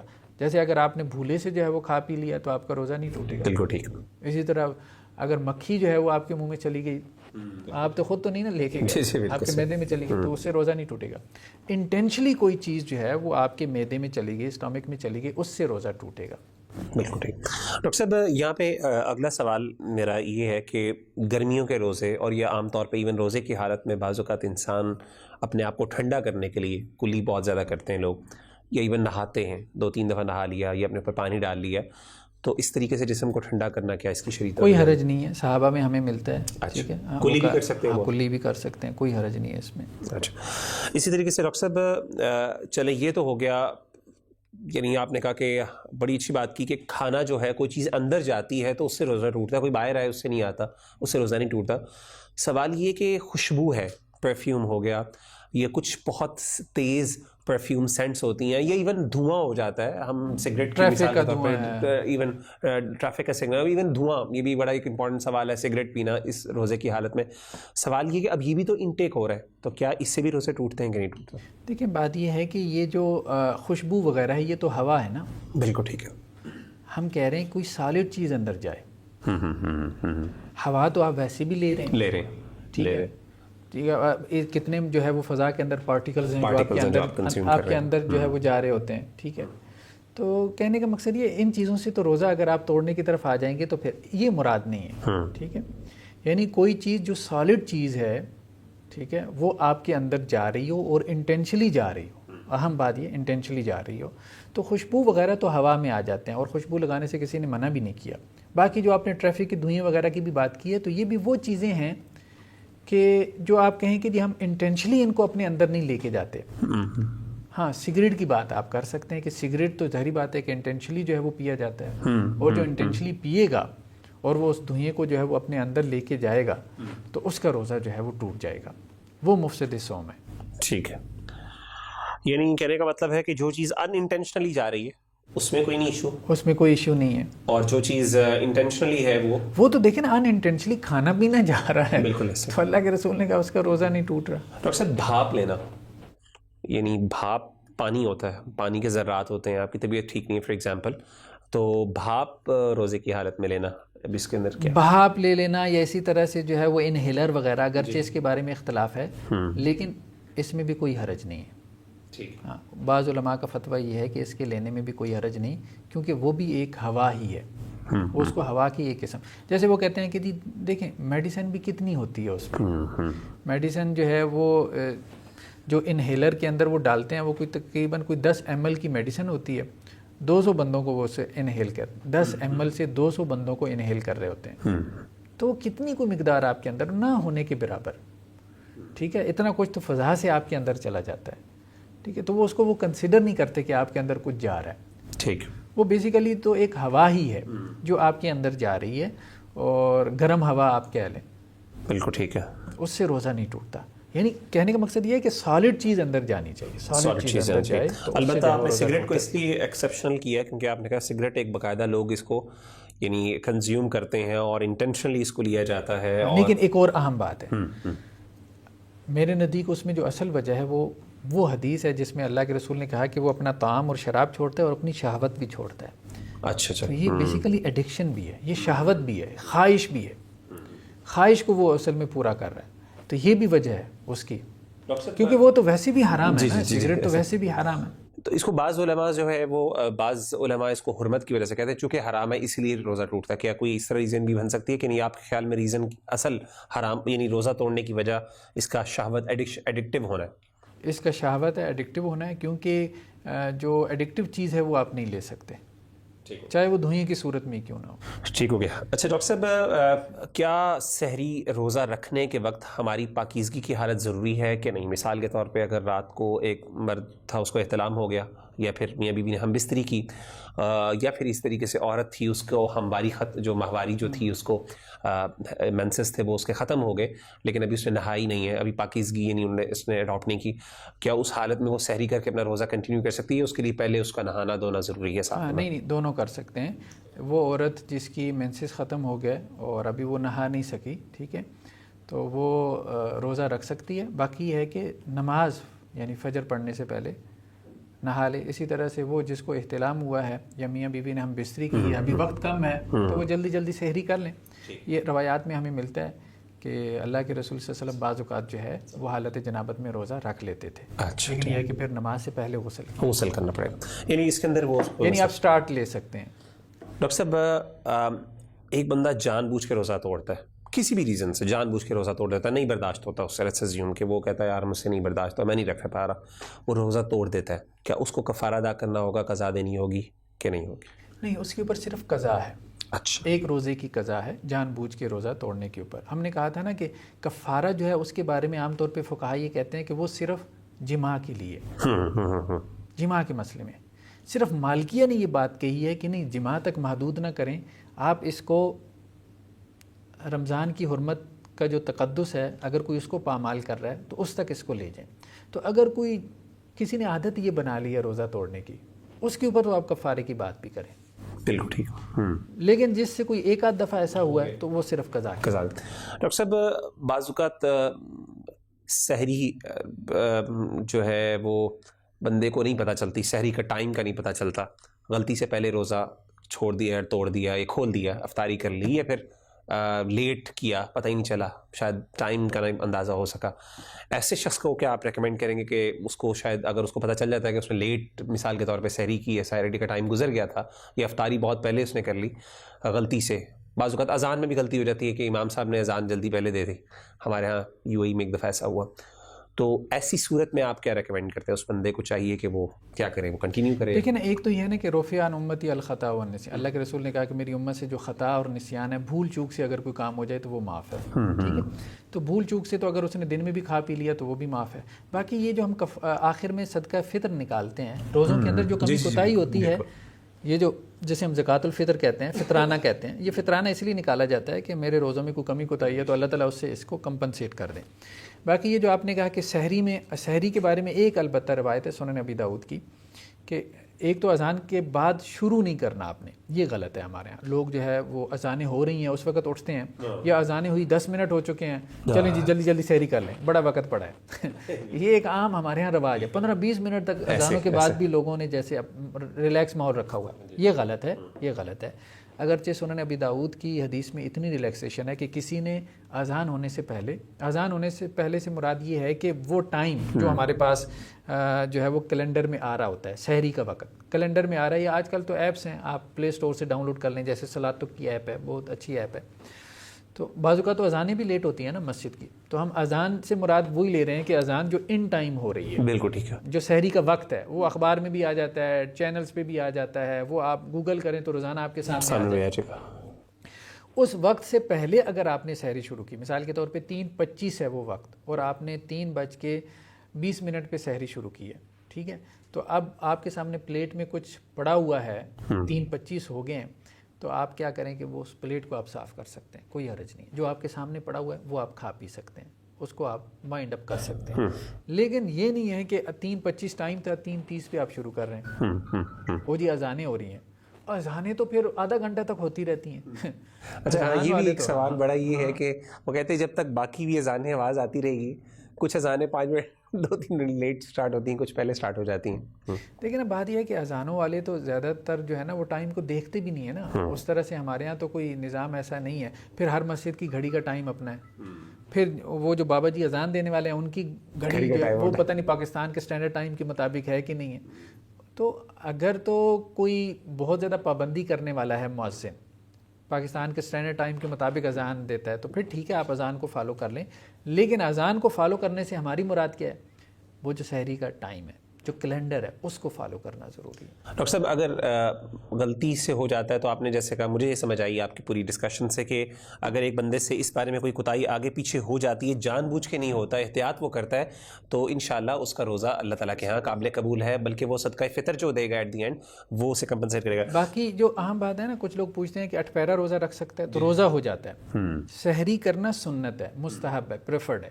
لیکن اگر آپ نے سحری نہیں کی اور آپ ایسے ہی روزہ رکھ لیتے ہیں تو آپ کا روزہ ہو جاتا ہے, آپ کا روزہ ویلڈ ہے. آپ کو ریکمینڈ کرتے ہیں, اس کو چاہیے کہ بندے کو رکھنی چائیے ایسے, اگر ایک بندہ رہ گیا کہ اس کو چاہیے کہ وہ اس کو چھوڑ دے اور نہیں روزہ رکھے, ہاں روزہ بالکل رکھے. ڈاکٹر صاحب آگے چلتے ہیں, ہمارا جو تھرڈ بہت امپورٹنٹ ایسپیکٹ ڈسکشن کا وہ ہے روزے کے اوقات.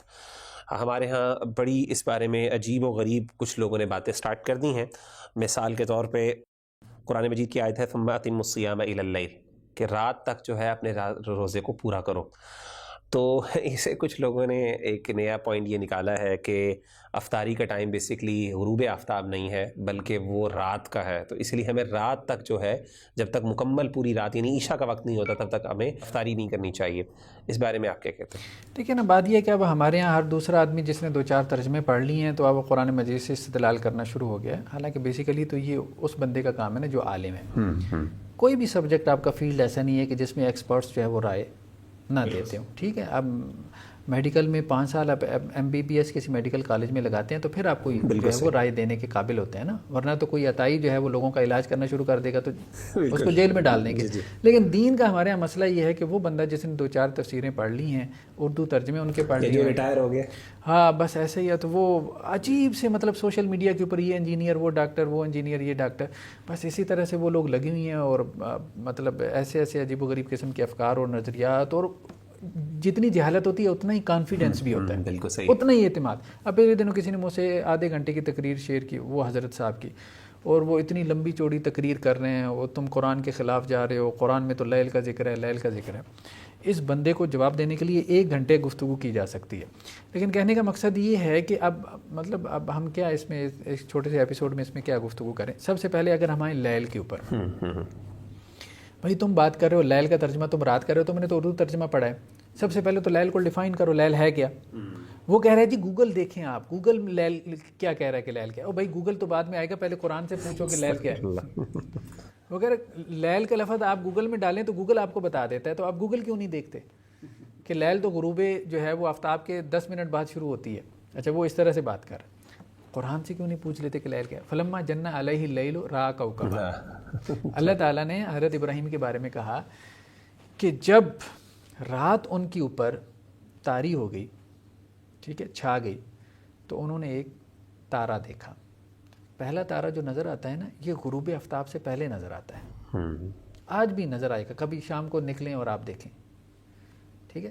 تو یہ کانسیپٹ جو ہے نا کہ لیل جو ہے وہ شروع ہوتی ہے غروب آفتاب سے اتنے منٹ بعد، جب اندھیرا شروع ہو جاتا ہے، کوئی چیز نظر نہیں آتی. یہ غلط کانسیپٹ ہے. قرآن خود کہہ رہا ہے رآ کوکبا، جب پہلا تارا نظر آ جائے رات شروع ہو گئی ہے، اور وہ غروب آفتاب سے پہلے نظر آنا شروع ہو جاتا ہے. اچھا، ایک اور آیت ہے قرآن مجید میں، قرآن یہ کہہ رہا ہے بِأَنَّ اللَّهَ يُولِجُ اللَّيْلَ فِي النَّهَارِ وَيُولِجُ النَّهَارَ فِي اللَّيْلِ. اللہ تعالیٰ لیل کو داخل کرتا ہے نہار میں، نہار کو داخل کرتا ہے لیل میں. یعنی لیل کا ایک حصہ نہار میں ہے. اگر آپ یہ مان بھی لیں کہ یہ نہار ہے، اس کے باوجود لیل کا ایک حصہ نہار میں ہے. بالکل صحیح. اور نہار کا ایک حصہ لیل کے اندر ہے. یہ قرآن کا بیان. تو اصل بات یہ ہے کہ لیل کے لفظ کو انہوں نے نہیں سمجھا. قرآن تو یہ کہہ رہا ہے کہ لیل تو جو ہے وہ نہار کا ایک حصہ بھی لیل ہے، ٹھیک ہے، کیونکہ اللہ تعالیٰ اس طرح سے اس کو پھر اللہ کے رسول کی احادیث ہیں. ایک حدیث میں ہے کہ اللہ کے رسول نے کہا کہ جب لیل اذا اقبل اللیل من ہا ہنا، یعنی ادھر مشرق سے جب رات آئے، اور وادبر النہار من ہا ہنا، اور مغرب سے دن جائے، وغربت الشمس، اور سورج غروب ہو جائے. یہ تیسری بات ہے. وہاں سے مشرق سے رات آ رہی ہے، مغرب سے دن جا رہا ہے، اور پھر سورج غروب ہو رہا ہے. فقد افطر الصائم، پھر وہ روزہ جو ہے وہ افطار کرے گا. اچھا، ایک اور روایت میں یہ بھی ہے، تفصیل بھی ہے کہ اللہ کے رسول ایک سفر پہ تھے، تو آپ کے ساتھ ایک صحابی تھے، سورج غروب ہوا. سورج غروب ہونے کا مطلب وہ ٹکیا چھپ گئی جو ہمیں نظر آتی ہے. اللہ کے رسول نے کہا اپنے ان ساتھی صحابی سے کہ بھائی یہ روایت صحیح بخاری اور مسلم کی ہے کہ وہ ہمارا وہ مشروب لے آؤ. تو اس نے کہا اللہ کے رسول لو امسیتا، تھوڑا مطلب اندھیرا ہونے دیں. اللہ کے رسول نے دوبارہ کہا اسے میرا مشروب لے کے آؤ. اس نے دوبارہ کہا اللہ کے رسول تھوڑا اندھیرا ہونے دیں. اچھا، یعنی اس کے ذہن میں بھی وہی شبہ تھا الی اللیل ثم اتم الصیام الی اللیل. اللہ کے رسول نے پھر اسے کہا کہ بھائی میرا مشروب لے کے آؤ. اس نے پھر اللہ کے رسول کو کہا ان علیک نہارن، اللہ کے رسول ابھی دن ہے، اچھا، مطلب روشنی ہے. سورج تو غروب ہو گیا لیکن روشنی ہے، یہ نہار ہے. تو اللہ کے رسول نے اسے پھر کہا میرا مشروب لے کے آؤ. وہ پھر اترے ہیں، مشروب لے کے آئے ہیں. اللہ کے رسول نے وہ مشروب پیا ہے. پھر اللہ کے رسول نے پھر رات کو ڈیفائن کیا ہے کہ نہار اور لیل کیا ہے. آپ نے کہا لیل ادھر سے آتی ہے، یعنی اندھیرا آنا شروع ہو جاتا ہے، آنا شروع ہو جائے، جیسے وہ آنا شروع ہو جائے اور روشنی جانا شروع ہو جائے اور سورج غروب ہو جائے، تو یہ لیل. یعنی ان ادر ورڈز کہ ایک وقت آئے گا جس میں ابھی اندھیرا چھا رہا ہے لیکن دن بھی ہے اور سورج غروب ہو جائے. یہ بیسیکلی افطاری کا ٹائم. بیسیکلی لیل کہتے ہیں رات آنا شروع ہو جائے، اندھیرا چھانا شروع ہو جائے، روشنی جانا شروع ہو جائے، تو یہ لیل شروع ہو گئی ہے. ٹھیک ہے. پھر آپ لغویین کو دیکھیں جو ماہرین لغت ہیں، القاموس الوحید، آپ محیط دیکھیں، آپ لسان العرب دیکھیں، یہ بڑی بڑی عربی کی ڈکشنریز ہیں. ان میں لیل کا معنی اگر آپ دیکھیں وہ یہ کہتے ہیں غروب آفتاب سے لے کے ٹھیک ہے طلوع شمس تک، اس کو لیل کہتے ہیں. تو پتہ نہیں آپ مطلب لوگ کہاں سے. پھر یہ بھی دیکھیں نا کہ الی اللیل کے لفظ ہے، رات تک، یعنی رات اس میں شامل نہیں ہے. بالکل ٹھیک، رات اس میں شامل نہیں ہے. بالکل صحیح. ٹھیک ہے. اس کو یہ کہتے ہیں کہ الہ سے پہلے جو ہے وہ الہ کے بعد والے میں شامل ہوتا ہے کہ نہیں ہوتا. یہ ایک علیحدہ ڈیبیٹ ہے. الہ کے صرف معنی پہ آپ چلے جائیں تو اس میں اتنی گہرائی ہیں. وہ کہتے ہیں اس کے جنس سے ہو تو پھر اس میں شامل ہوتا ہے، جنس سے نہ ہو تو وہ شامل نہیں ہوتا. تو کسی بھی اعتبار سے یہ معنی جو ہے نا وہ درست نہیں. یعنی ان ادر ورڈ سمپل کہ افطاری کا ٹائم وہی ہے جو کہ ہمارے ہاں غروب آفتاب کے ساتھ ہی. ڈاکٹر صاحب یہ ایک بڑا سوال ہے کہ بہت سے لوگ، ظاہر ہے بہت سے اس ٹائم ہمارے ہاں کرنٹلی یہ ہے کہ مختلف ٹائمنگز اور مختلف اوقات کے بارے میں وہ یعنی اپنی بھی آراء رکھنے والے لوگ ہیں.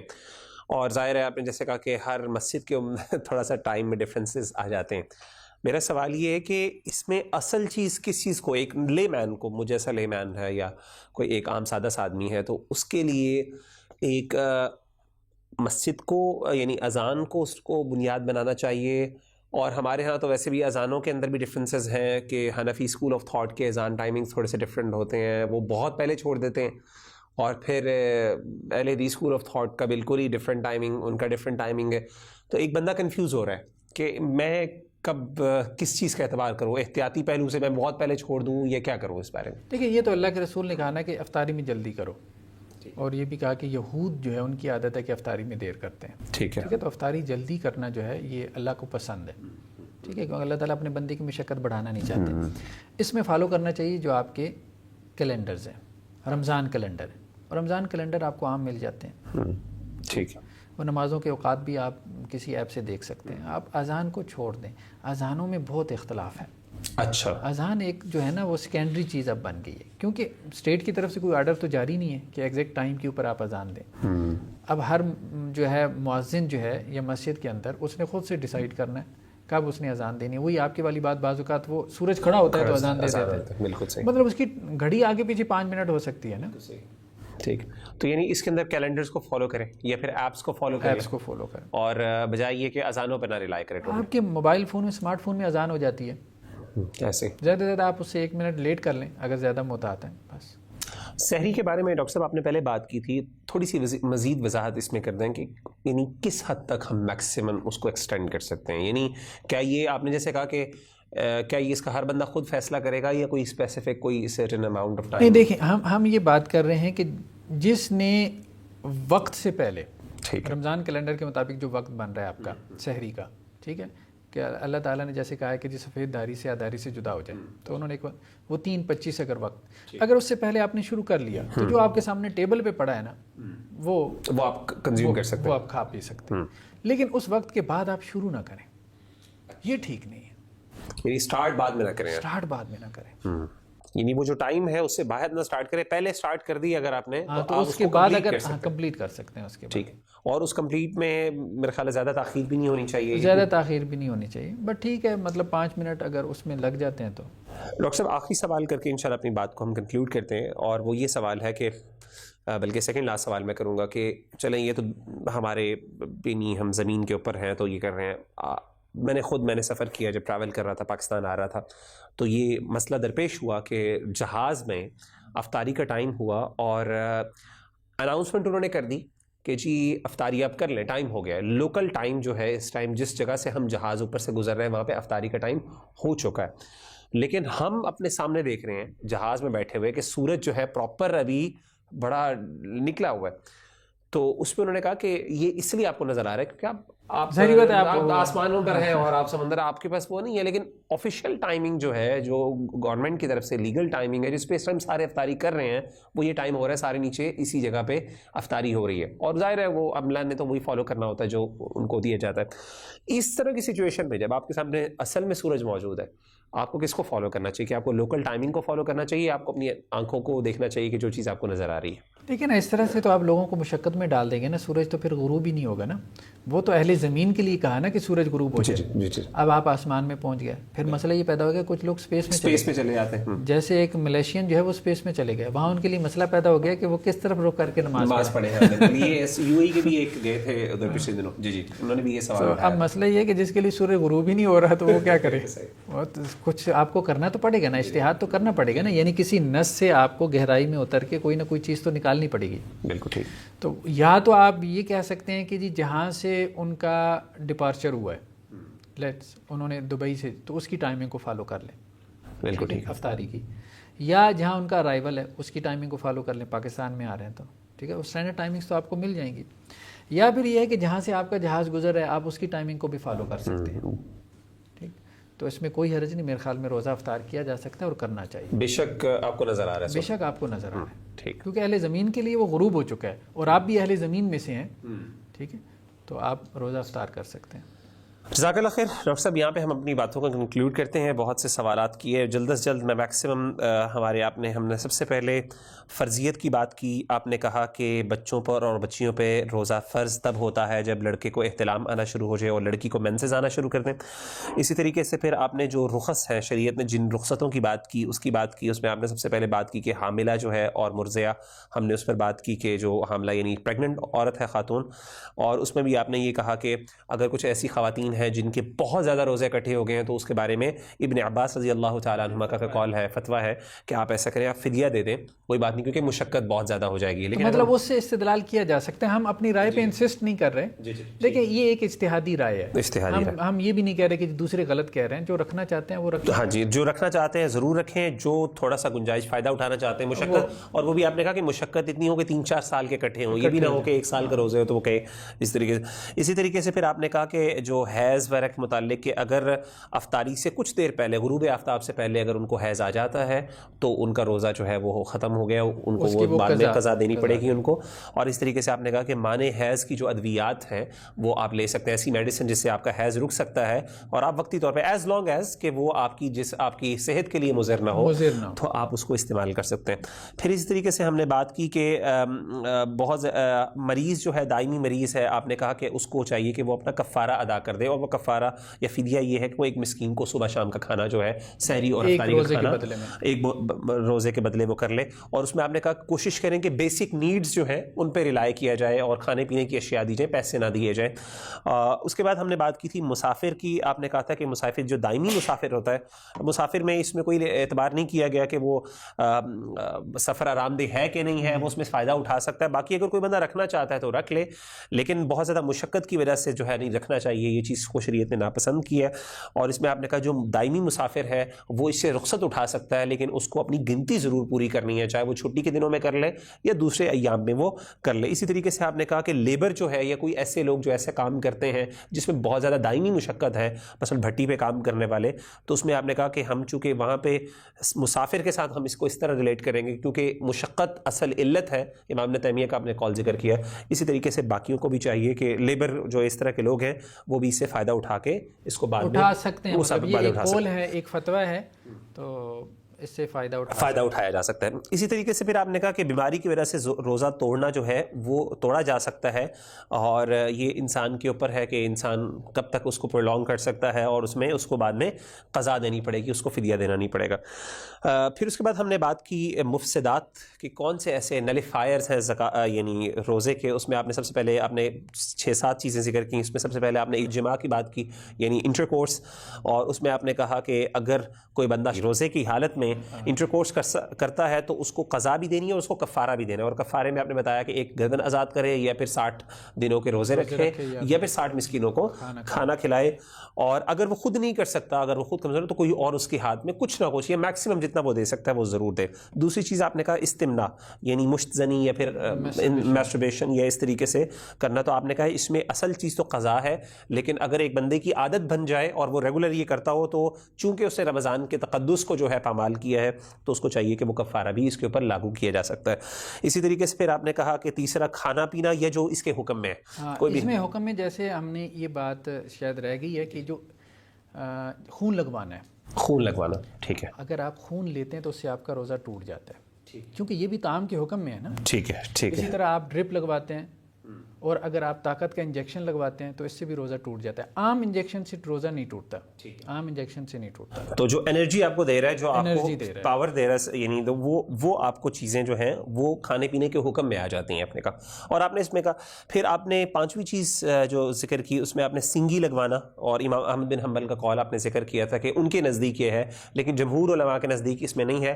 تو آپ نے کہا کہ صحیح رائے یہی محسوس ہوتی ہے کہ سنگی لگوانے سے، یعنی یہ جو کپنگ کرواتے ہیں، ہجامہ کرواتے ہیں، اس سے روزہ. اسی طرح خون دینا بھی، جی خون دینے سے بھی روزہ نہیں ٹوٹے گا، لیکن اس سے کمزوری تو آئے گی نا. تو اس حدیث کا مطلب یہی ہے کہ وہ روزہ توڑنے تک پہنچ جائے گا. اس کے بعد آپ نے بات کی قح پر. آپ نے کہا کہ الٹی جو وامٹنگ ہے اس کے ذریعے اگر جان بوجھ کے کی جائے حدیث کے مطابق تو پھر اوبیسلی ٹوٹ جائے گا، اگر جان بوجھ کے نہ کی جائے تو وہ نہیں ہوگا. اور اس میں آپ نے پرنسپل بتایا بہت اہم کہ روزہ، عبداللہ بن عباس رضی اللہ عنہ نے فرمایا کہ روزہ چیزیں کوئی کنزیوم کرنے سے ٹوٹتا ہے، باہر نکالنے سے نہیں نکلتا. اور 7ویں چیز جو آپ نے مینشن کی وہ مینسز اور نفاس کی آپ نے بات کی. پھر اس کے بعد ہم نے ٹائمنگز کی بات کی. اوور آل روزے کے ٹائمنگز آپ نے کہا کہ اصل میں اس کے ٹائمنگ کے بارے میں میں جو کچھ لوگوں نے رات کا اشکال ڈالا کہ جی رات تک ہو، وہ غلط ہے، کیونکہ وہ لغوی اعتبار سے بھی درست نہیں ہے اور ویسے بھی شرعی دلائل اور نصوص کو اگر آپ سامنے رکھیں تو یہ ایک بہت ہی عجیب اور بری بات ہے۔ دوسری طریقے سے پھر آپ نے کہا کہ سحری، اللہ کے رسول صلی اللہ علیہ وسلم نے فرمایا کہ سحری میں تاخیر کرنا یہ مسنون عمل ہے، اچھا عمل ہے، لیکن آپ نے کہا کہ سحری اتنی بھی لیٹ نہ کی جائے، خاص طور پہ اذانیں یا ٹائم گزر گیا تب آپ سٹارٹ کریں تو یہ درست نہیں ہے۔ اس ٹائم آپ کو چاہیے کہ آپ اٹپہرا روزہ رکھ لیں اور اٹپہرے روزے کی گنجائش موجود ہے، لیکن اگر آپ نے اس سے پہلے شروع کیا ہے کچھ لمحات پہلے تو اس کے بعد آپ کے سامنے جو ہے اس کو آپ کنزیوم کر سکتے ہیں۔ اور پھر آخری بات آپ نے یہ کی کہ اگر آپ اسپیس میں ہے یا جہاز میں ہے تو اس میں آپ کو اہل علاقہ جو ہے زمین جہاں پہ اس کا آپ کو اعتبار کرنا ہے، یا تو آپ جہاں سے آپ نے سٹارٹ کیا اپنا سفر وہاں کا اعتبار کر لیں، یا جہاں پہ ختم کرنا ہے وہاں کا کر لیں، یا پھر جہاں پہ آپ اس ٹائم موجود ہیں اس کو آپ سے کر لیں۔ پھر اس کے ساتھ ہم نے مشتزنی اور احتلام وغیرہ کی بھی بات کی۔ آپ نے کہا کہ اس سے جو ہے وہ قضا اور جو ہے لازم آتی ہے، روزہ ٹوٹ جاتا ہے اس سے، لیکن احتلام سے نہیں روزہ ٹوٹتا کیونکہ اس میں انسان کا اپنا اختیار نہیں ہے۔ لیکن اگر میاں بیوی پاس سے ایک دوسرے کے قریب آتے ہیں اور بوس و کنار کرتے ہیں، اس کی وجہ سے انزال ہو جاتا ہے تو روزہ ٹوٹتا ہے، اگر انزال نہیں ہوتا تو اس سے روزہ نہیں ٹوٹتا۔ جزاک اللہ خیر ڈاکٹر صاحب، انشاءاللہ آپ لوگ بھی، تمام ہمارے جو ویورز ہیں ان سے گزارش ہے کہ آپ اپنے کمنٹ سیکشنز میں سوالات مزید کوئی ہیں پلیز آپ سوالات چھوڑیے ہمارے لیے، ہم انشاءاللہ کوشش کریں گے کہ ہم اس کو رمضان سے پہلے ایڈریس کریں۔ تو ملتے ہیں انشاءاللہ روایت و جدیدیت کے اگلے پروگرام اور اگلے ایپیسوڈ میں میرے ساتھ اور ڈاکٹر حافظ محمد زبیر صاحب کے ساتھ۔ السلام علیکم ورحمۃ اللہ وبرکاتہ۔